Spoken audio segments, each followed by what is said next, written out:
and welcome to Awakening Through Love, the podcast. My name is Rod Gordon, And my name's Martina Hughes. and today we're actually going to explore Martina's journey, how she got to be the woman that she is today, how she got to be a relationship and intimacy teacher, and all the ups and downs along the way to become that. Ooh, How you feeling? nervous, vulnerable, a little bit excited. Mm. Well, let's dive straight in. Okay. What inspired you to become a relationship and intimacy teacher? When did that begin? Such a big question. And in some ways, I feel like I almost need to go back to when I was a child, because I remember even being really young and being aware of the unhappiness in people's lives, in people's relationships. And I could feel the part of me that wanted to help, the part of me that was like, oh, what if there was a way to understand this? What if there was a way to help and make things better for people? So yeah, I remember having that desire to make a difference, to be able to help people from such a young age. And even as a teenager, spending hours and hours talking with girlfriends about relationships, but in a way where we'd be examining like what made some relationships work and other relationships not work. There was always this really deep line of inquiry alive for me around relationships. So when did your journey begin? When did my journey begin? Well, great question. I guess I went a little bit sideways in that I decided to be an accountant. So the choice that I made when I was 18, it was like, will I be an accountant or will I be a psychologist? I could help people if I'm a psychologist, or I'm like, I'm really good at numbers, so I could be an accountant and earn lots of money. So it was a interesting choice that I was faced with. And a friend of mine who was a little older and wiser said to me, I think if you go down the path of psychology now, you'll end up burnt out really young. And something felt really true about what she said. So I chose accounting. Wow. Yeah, big choice. Yeah, very different to relationship and intimacy teacher. Yes, absolutely. And so in my time as an accountant, I'd always enjoy jobs in the beginning, and then I'd get like frustrated and bored really quickly. Like my favorite part of being an accountant was the people I worked with, going to the pub on a Friday night, the social aspects. And then I'd get bored in jobs and I'd move on to another job pretty quickly. So yeah, being an accountant didn't necessarily have a long-term future for me. So how does this relate to when your journey began? Yeah, so when I was 27, I went on a trip to Thailand. And at this stage, I was starting to get pretty tired of being an accountant. And while I was in Thailand, I saw a man there who was a healer, and he did some numerology with me. And when he looked at the numerology, he was like, oh, you could be a healer and you could work with people and help them like in a hands-on way, but also in an emotional way. And he suggested that I could train in Sydney. I was still living in Launceston at the time, but he suggested I could train in Sydney in both shiatsu and breathwork, rebirthing kind of modalities to be able to work with people. And all of that felt really exciting to me. Wow. Awesome. And so, yeah, not long after that trip to Thailand, I resigned from my job in Launceston and I sold my house in Launceston and I moved to Sydney. And when I moved to Sydney, I took on a contract accounting role. And but I also knew when I made that choice to move to Sydney, I knew that I needed to do something different. I actually needed to be able to work on myself to create a different life for me. I'd bought a meditation book that was definitely more advanced than where I was at the time, but the meditation book was called Wherever You Go, There You Are. And even though I never read the book, the title had an effect on me. Because I knew that I couldn't really just leave everything behind in Launceston, that in some ways when I went to Sydney, I really needed to look inside at myself in order to create something different. Mm. And how did that come about? It came about because my jaw got sore. And what I mean is it was excruciatingly painful to the point where I was having trouble opening my mouth to talk, to eat. And there was a sense of like, it was almost felt so strong that it felt like if I left it too long, I wouldn't be able to open my mouth at all. And I'd been looking into some of the modalities that had been suggested. And there was a woman's card I'd picked up. Her name was Shirley. And on her card, it said that she offered rebirthing breath work and that she also did some Louise L. Hay work. And so because I was familiar with Louise L. Hay's work, this woman's card just kind of sat there calling to me until the point where, my jaw just got so sore that I went, oh, I really have to start doing some of this now. And so then I rang her and I said, I'd really love to book in for a rebirthing breathwork session with you as soon as possible. And she said, well, have an appointment tomorrow. You could come and have the initial appointment. We usually just talk.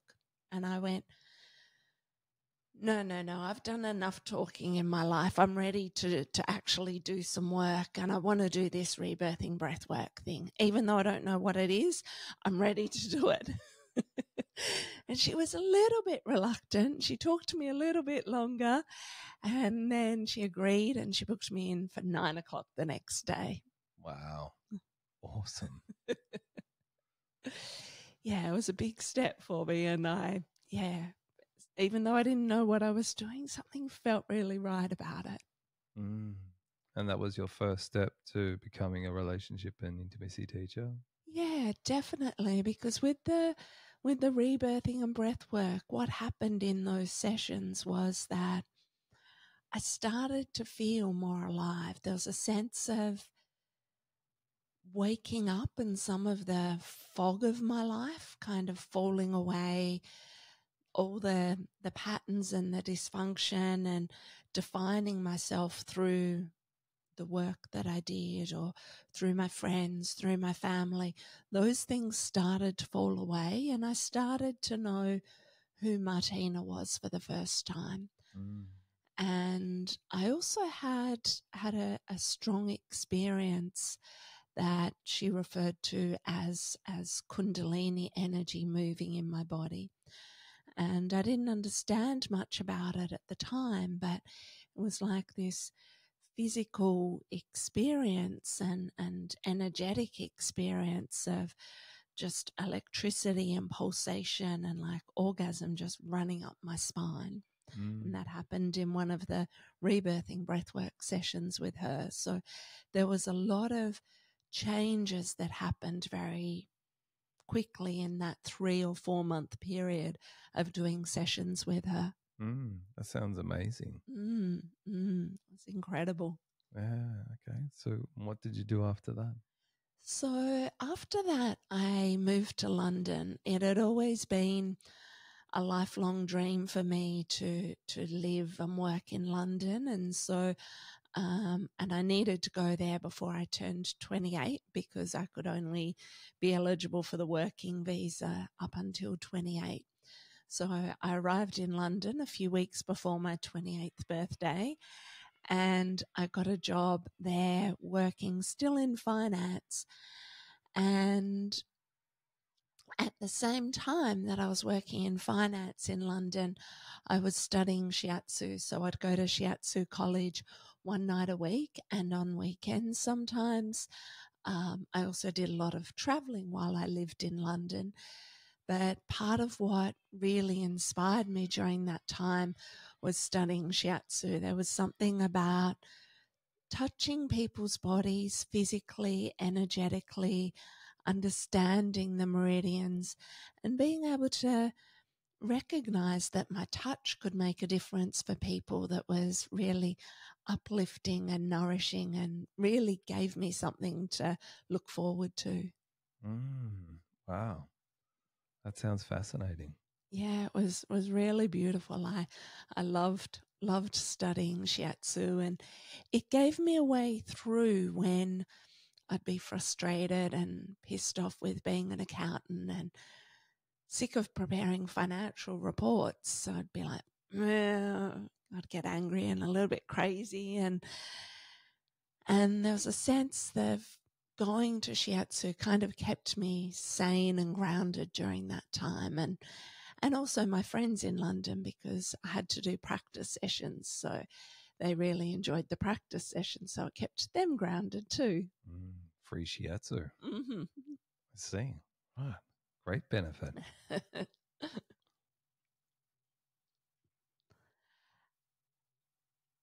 Sorry, just froze for a moment. We're working towards how you became a relationship and intimacy teacher. Cool. So yeah, I was learning through shiatsu the physical and energetic components of healing. I was aware that I still wanted to, even though I'd done some of my own emotional work, I still wanted to study the emotional side of things and how I could hold that space for people. But before I came back to Sydney to do those things, I took 6 months off to go backpacking. So I backpacked in Europe and South America. And I really used that time to practice and play and explore with some energetic components and intuitive elements that had been alive for me. So while I was backpacking, I used my intuition every day to figure out whether I was going to stay in a place, whether I'd move on, whether I'd catch a bus or a train, whether I would, meet some people in a new place, what activities to do, where to eat. So yeah, that 6 months of backpacking was this super beautiful and expansive time of tapping into a whole other world that hadn't really been part of my everyday up until then. What an awesome experience. It's free to follow whatever's arising on the day. Yeah, totally. And I'd do things like I'd set up little ways of practicing and playing for myself, where I would run each morning, but I would allow my intuition to show me which streets to take, which paths to take. And that while I was running, I'd like have this intuitive kind of guidance to places where I might want to go to a market and buy foods, or where I might want to go and dine out, or attractions that I might want to see. So each day my intuition was showing me what I needed to see and feel and know. Beautiful. So then, yeah, I arrived back in Australia and came back to Sydney after that really expansive time. And when I got back to Sydney, I enrolled in shiatsu because I needed to continue my shiatsu studies. And I also enrolled in rebirthing breathwork training. And then at the same time, I was working part-time as a finance manager for the Australian Society of Anaesthetists. So at that time, I used to have the joke that I was working for an organisation that put people to sleep while I myself was working on waking up. I love the paradox. Very exciting. It was. So at this point, essentially, you're still an accountant, though. Yes. Yeah, but the rebirth and breathwork training, before you were a participant experiencing that. Yeah. So you're saying that this time that you were actually, like, when you did it, you were training to become a rebirth practitioner. Yes, I was. And part of that training involved receiving breathwork sessions every week for 52 weeks and giving at least one breathwork session every week for 52 weeks, and then also extras on some weekends throughout the year. So there was a lot of rebirthing happening. Wow. And at the Yeah. same time, you're being an accountant and studying shiatsu as well. Yes. Yeah. Wow. Yeah. Beautiful. And whilst I was doing rebirthing breathwork training, I was also running some angel intuitive courses, so teaching people to tune in to their intuition and to learn how to connect with angels and intuition. So that was my first steps into working with people in a way that was outside of accounting and finance. You hadn't mentioned the angel intuitive piece. Where was that in the timeline? So that really started while I was in London. I was really engaged with some of that work towards the end of my time in London, which is what inspired the tuning into my intuition while I was traveling. Oh, wow. Yeah. And so then that became like a gift that you started to share with other people. Yes. Yeah, okay. So it was beautiful to be able to step into working with people in that way, and still at the same time having part-time accounting work helping me to pay the bills, because I wasn't quite ready to fully step into the other world. But at some point, one of the women who came for one of the angel intuitive workshops asked for a rebirthing session with me, and I was still in my training at this stage, so I was like, oh, I don't think I can do that. And I went to my teacher and said, oh, somebody's asked me if they could have a rebirthing breathwork session with me. And my teacher said to me, if somebody's asking for it, that's a sign that you're ready, so offer the session. And so that was when I started offering rebirthing and breathwork sessions. I also found that I was bringing little elements that I learned from shiatsu into those rebirthing and breathwork sessions as well. So there was the beginning of starting to combine some of the physical and emotional work. And can you speak a little bit more to that, or say a bit more about it? Yeah, sure. So what I would notice is that sometimes working with people emotionally, there'd be physical or energetic constrictions in the body. So then I'd apply just a little bit of shiatsu on, it might be on somebody's leg or their arm, their abdomen, in a way that would just help open up some of those energetic pathways and meridians. Wow. Yeah. Awesome. I love that. So it's a sense of bringing together some of the teachings and learnings that had already been so profound and inspirational for me. So you're accounting, you're doing the angel and intuitive work, studying shiatsu and studying the breath work. Yeah, that's right. Yeah. So what happened after that? Yeah, so I was getting pretty frustrated with the accounting work, and I knew that shiatsu and rebirthing breathwork, I knew that they were stepping stones. I knew they weren't the whole thing for me, but I didn't know what the whole thing was. So it was a little bit vulnerable, a little bit out on a limb of like, oh, I'm taking these stepping stones, and I know there's something else for me, but I don't know what it is yet. And so I remember one time when I was particularly frustrated with the accounting work, I went on a trip to Tasmania for a weekend, and then the flight got delayed going back to Sydney, and I ended up in Melbourne overnight unexpectedly. And when I went to bed in the airport hotel in Melbourne, I just made a really loud and clear prayer to know one way or the other if it was right for me to continue in the accounting work. I was like, when I wake up in the morning, I want an absolute clarity of if it's time for me to resign. And I woke up the next morning and I was just like, yes. I knew without a doubt that I was resigning from my accounting work. And so I flew home to Sydney that morning and went to work and resigned from that part-time role to step full-time into something that I still didn't even fully know what it was yet. I was going to say, like, you're still training at the time? Yes. So what is it that you were doing? Well, I completed my rebirthing breathwork, but so you weren't studying. I hadn't completed shiatsu, so I was still partly studying, but I was finished in one area.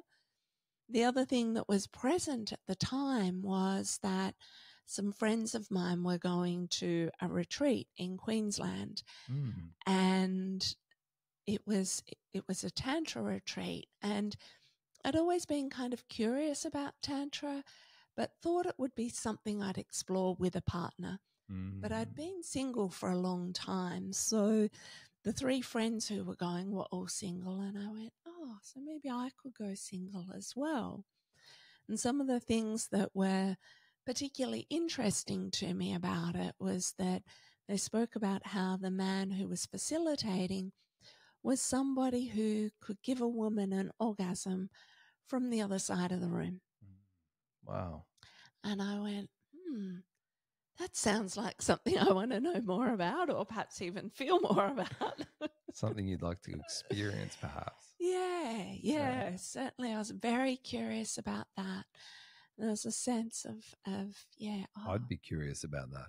Yeah. I was like, I hadn't had a relationship for a long time, and in all the studies I'd done, as much emotional work as I'd covered, it really hadn't addressed sex and relationships. And I remember I was doing a lot of my own self-inquiry at the time. I remember I'd sit in my flat and just like ask myself questions around sex and relationships, because it felt like there was a whole packet of things that hadn't been unpacked for me.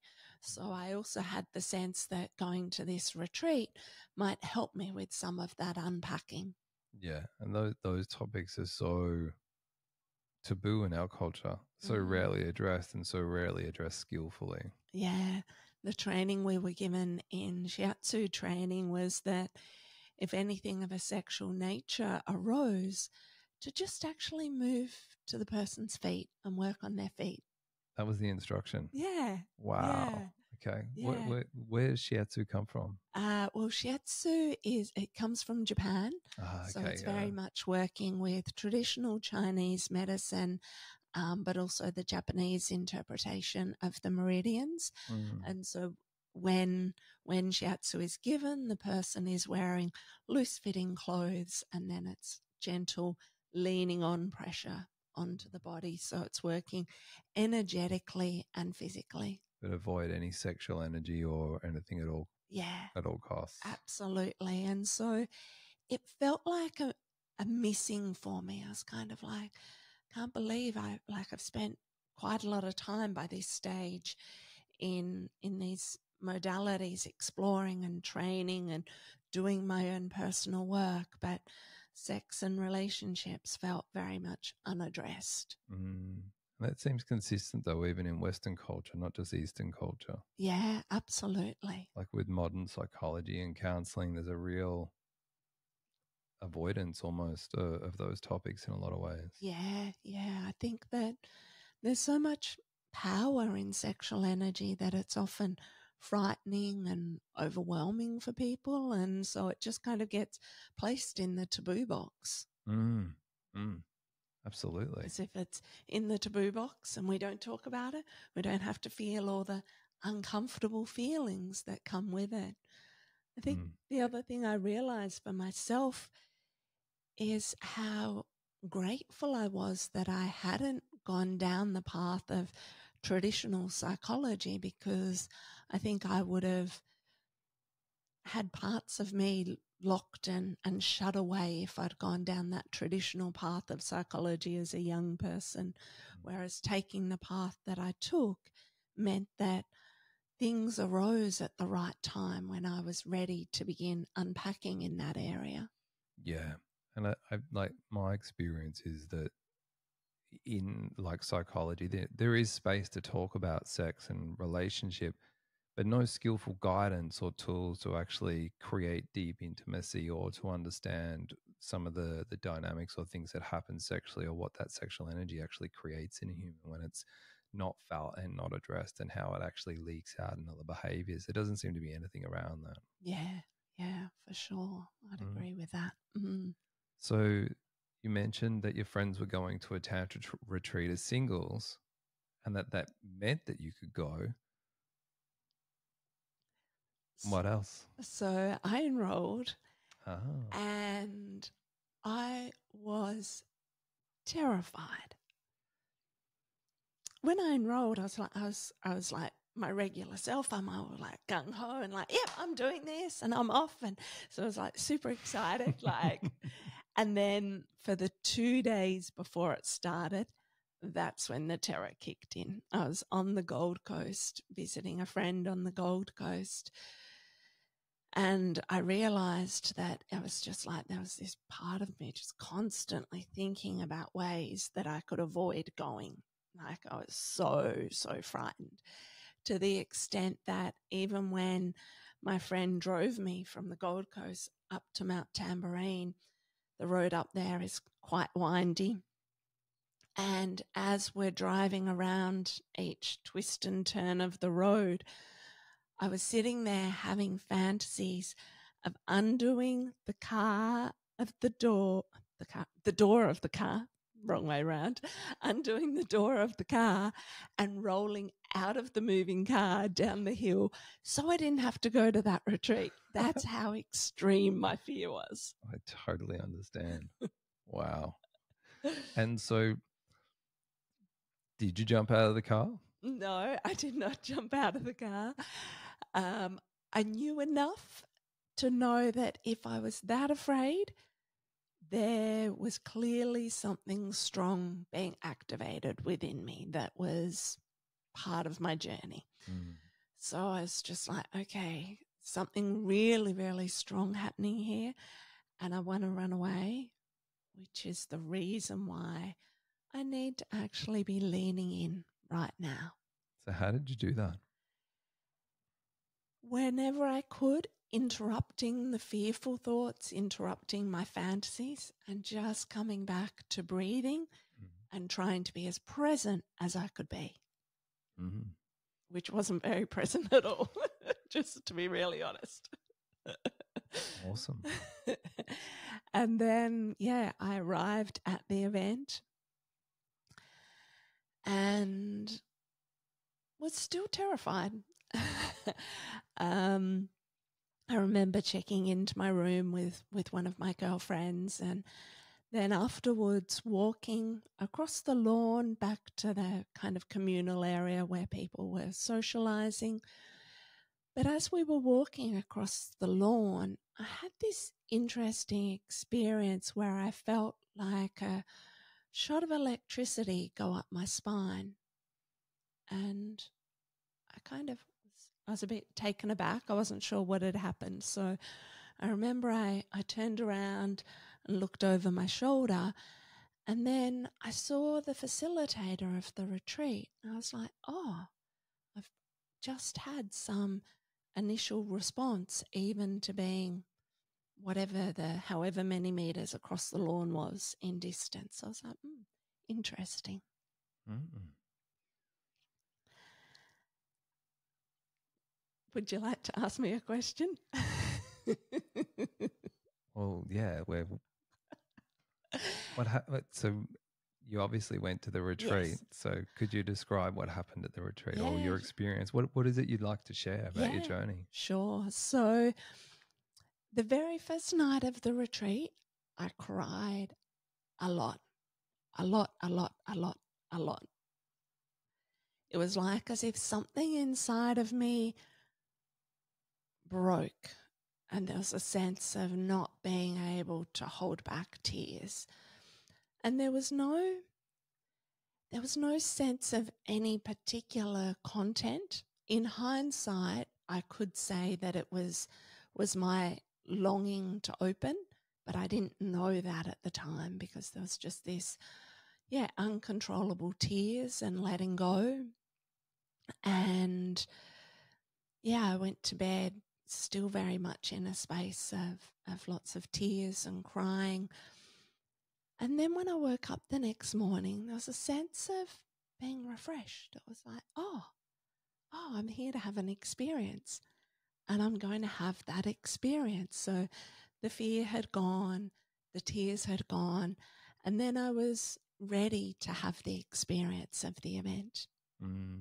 And you said the crying and the fear and the letting go. Do you have a sense of what the letting go was? Can you speak to that? That's a great question. If I could say what the letting go was, I would say it was letting go of a mask, particularly around relationships, like the mask that I wore that was kind of like, I'm happy, I'm good, I'm together. It's like this mask that I'd worn for a long time. It's like something happened even though it was a very short segment that we did on the first night, the Friday evening, something happened in that felt like my mask fell and cracked and I didn't have access to it anymore. So the workshop actually started on the Friday night. So it wasn't just a random night and you started crying. You actually had been to the event during the day. The event started on the Friday evening and that's when the crying started. Okay. During the Friday evening session. Yeah. Awesome. Yeah. Yeah. So you've woken up Saturday, you're renewed, you're ready to go, you're excited, you're going to have an experience. Yeah. So I was in the workshop room on the Saturday morning and I could feel the facilitator looking at me from the other side of the room, and then I felt him walking towards me. And it was like as if my body became warmer as he was walking towards me. And then when he got close to me, he invited me into a hug. And then when he hugged me, it felt like I was on fire, like from deep inside of me, a sense of just something like opening up and moving through my body. And that felt orgasmic and different to any other orgasm or experience I'd had before. And this all emerged from this hug that he initiated, yeah? Yes, it did. And it was surprising and overwhelming and unexpected and mind-blowing. Yeah. And in many ways it then kind of set me up for like that day we witnessed a form of body work. And we learnt how to give and had the opportunity to receive that body work as well. But when I first saw this body work being done, it was like the answer to something I'd been looking for. So remember how I said I was looking at bringing together shiatsu and rebirthing and feeling the connection between these modalities, but still aware that something was missing. So I saw this body work happen, and it included the sexual energy, and it included working with meridians, and it included working emotionally and physically. And I was watching the body work and just going, oh, this is what I was looking for. It's like somebody's already put it all together. Like the things that that's the thing. The things that I'd intuited through my own studies and exploration, but knew something was missing. I saw this body work and I was like, that's it. So that was super exciting because I remember just standing there watching and just being like, with my mouth open, because it was like such a revelation and speaking to something that was already had been stirring in me. Yeah. Wow. So it felt quite liberating to see, the gift that you want to give in some ways being presented to you right in front of you. Yeah, absolutely. So then when I had the opportunity to give the body work to a man, I was nervous, and I was working with somebody being naked for the first time, so I was also like terrified about working on a naked body, and but also really excited to be able to see how all these gifts and these things I'd been working with could come together. Mm, wow. And did this bodywork already have some of those like shiatsu elements to it, or the breathwork parts, components already present in it, or was it? It used some of the traditional Chinese medicine meridians, so it was working with meridians that I was familiar with, Mm, and it had emotional components to it. But I could see how I could bring more of the rebirthing breath work to it to bring even more emotional release and support to it. so Yeah. to create an even more holistic style of bodywork. Yeah, definitely. Yeah. Definitely. There was a sense of being able to do it in a way that held people to go on a journey that could be emotional, could be sexual, could be physical, it could be all three. It could be about releasing beliefs. There's a sense that I could use these various tools to kind of go anywhere. Yeah. It feels too like there's an element of spiritual healing to it. Yes, definitely. Yeah. Which Definitely. to me, that speaks to the significance of the body work in a way, because it's very rare to find a modality of body work that addresses all of our humanity. Mm, So physical, sexual, emotional, mental, spiritual. It's definitely. usually components of one or the other, Mm, and nothing that brings all of them together as a whole human. mm, Yeah. mm. Feels like there's something really potent and beautiful about that. Yeah, yeah. Yeah. Okay. So And what happened next? Is that and obviously was a really pivotal moment for you? yeah, so I had such a beautiful experience of both giving and receiving the body work that weekend, and understanding there was a deeper energetic and spiritual component to it. I also, when I received body work, I had some significant opening between my heart and my throat that really opened up some more of my own orgasmic capacity. And overall that weekend, there was a sense that I fell into myself and into my feminine in such a beautiful way that I could give up seeking. There was a sense of there was a sense that up until that weekend, I'd been a little bit outside of myself looking for the answers. But Mm, that weekend, it was like I fell so deeply inside that I no longer related to myself as being broken and needing to be fixed. I think wow. I went to that weekend thinking something was broken in me around relationships and sex because I'd been single for a long time. But when I really fell inside and felt my own feminine and orgasmic capacity and openness happen, there was a sense of realizing, oh, there is nothing wrong with me. There's nothing to fix. I can simply be me and live from this place of no longer searching and seeking for answers outside. In actual fact, the answers were inside of myself. And to give you a really simplistic example, when I'd been attempting to address the relationship to my feminine previously, I'd be like, oh, maybe if I wear a dress, maybe if I do some more makeup, maybe if I did things on the outside to try and be feminine. And they were never quite it. Like I might have looked nice and whatever, but they're never quite it. Whereas Mm, on that particular weekend, I was like, oh, there's my feminine. It's like it's from the inside, not from the outside. yeah. And it feels like, or seems that, addressing, the dress or the hair or the makeup or the earrings or the whatever does feel good, but it leaves something untouched. Yes. Yeah. And so it feels like this experience touched that place deep inside of you that you've been longing to have seen, to have heard, to have felt, to have touched. Absolutely. Yeah. Yeah. Yeah. That description sums it up perfectly. Like that, yeah, that transition from feeling untouched to feeling like something inside of me had been so deeply touched by the end of that weekend. Yeah. Beautiful. Mm. You mentioned something I just want to sort of touch on. You mentioned that you had an opening. Now, for Mm. a lot of people, they're not going to know what that even means. Mm. But then you said it was an opening of between your heart and your throat, and that it was orgasmic. Mm. Now, for some people, that's not going to make sense at all because Mm.